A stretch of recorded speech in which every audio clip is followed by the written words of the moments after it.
So I'm going to show you how I built this indoor greenhouse out of free lumber. But this thing is actually pretty neat. It can have multiple uses, but for right now it's just indoor use only. These came from Home Depot, and this is going to be the majority of the build, so thank you, Home Depot. And these are fairing strips. Those I found on the side of the road. Somebody was throwing them out, and I figured that I would use them one day. More of those little twigs is what they call them at Home Depot. These are going to be the legs, and they are 64 inches tall. Now, these are all varying pieces, so I had to do a little bit of math on each cut. That way it totals 64 inches. And I'll use fairing strips to basically keep them together.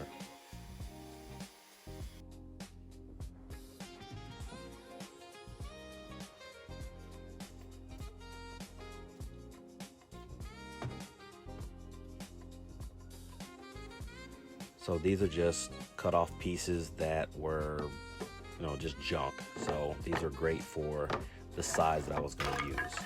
And they're going to be 13 inches in depth, or 13 inches long, which will turn into the depth of the actual greenhouse. So I just cut all the pieces that I needed and then set those pieces aside.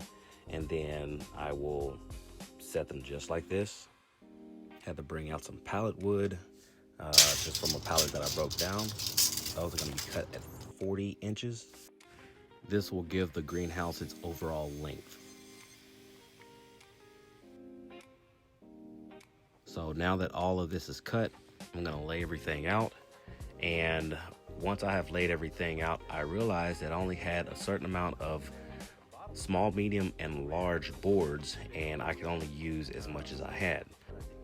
So the other shelves will have these smaller boards, but it all works in the end, and it actually looks pretty good.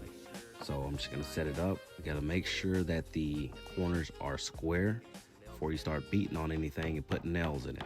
So that's what I did. Got them started and knocked them the rest of the way in.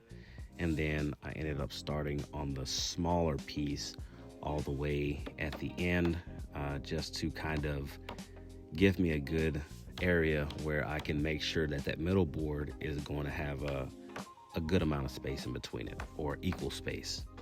Flipped it around, did the exact same thing on the other side, and I should have used 2 nails in each one, but it still worked. What do you know? It's super lightweight. I like it. It's not heavy to move around once everything got together. So now I'm just putting the shelves in kind of a orientation I think that might work, and kind of moved it around and said, okay, well, I like it here, and went and got me some screws and put them in. So with the screws, I'm just going to show you how far they sit into the shelves, and that's about it right there. And that little spacer below is like a 4-inch spacer. It worked out perfectly fine. It was just a random cutoff piece that actually was 4 inches. So after I got all of this done, you can actually see the little brace right here to the left on the bottom of the screen. And that's how I got the wood together, the legs to hold. So just went ahead and slammed 1 screw in each shelf and through the leg, and did the same thing to all 4 of them. And once again, showing you those braces that are actually holding the legs together. And now these are just some regular old bits and screws. You can use whatever you'd like, but these right here are some more fairing strips I ended up putting on the top because you have to have some kind of stability. The shelves are not enough, and it did split after the pre-drilled hole, which was just too small. So I'll just upsize it next time. Not a big deal.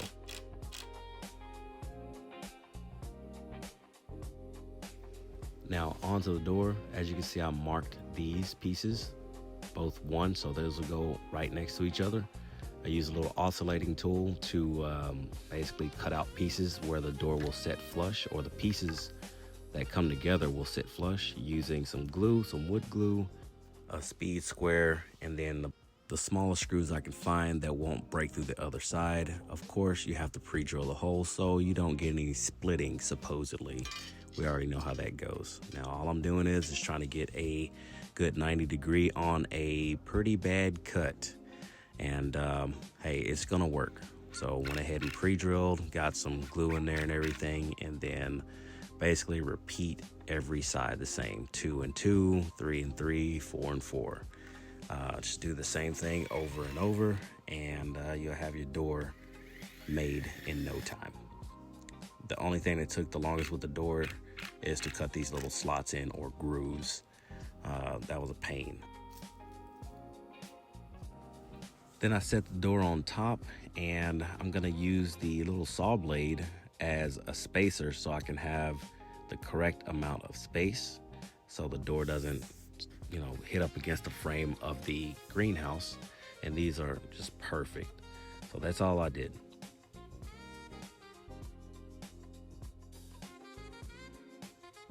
Then I found some brackets that I've been having for a while.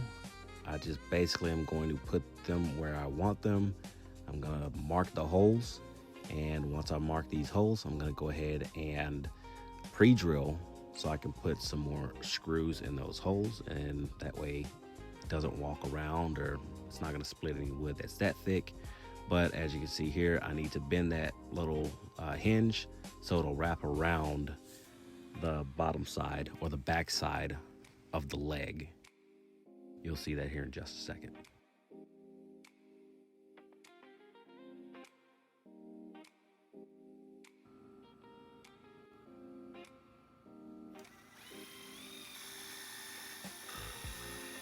Once the markings are done, go ahead and pre-drill, put a screw in the door, then in the frame, then in the door, and then the frame again. That way it is all straight still, even though you do have the pre-drilled holes. And do the same thing in the bottom hinge. Now I can take all this off and stand it up. So I just used some of this plastic drop cloth. 2 mil is way too thin, and I won't use it again. But razor blade to cut it, and a staple gun to staple it to the frame. Now this is just what makes it the greenhouse, is how it's gonna hold in heat from the grow lights and heating pads that I put in it. But I won't use this again. It is just way too thin, and I would most likely use like 7 mil or something like that, really hefty, because the slightest tugging with the staples through the plastic, it simply just ripped. So I had to put a ridiculous amount of staples in it. But hey, it is what it is. It still works for a indoor greenhouse. I would not recommend for an outdoor greenhouse, because it will physically be ripped to shreds in any kind of higher wind situations. But one thing I do know is I'm gonna be redoing these legs, because I don't like the way it looks. It looks really tacky. And it is what it is, but it is holding plants still. It does have heating pads and lights, but it does not show that in this video. And I want to thank everybody for watching, and remember to like, comment, and subscribe.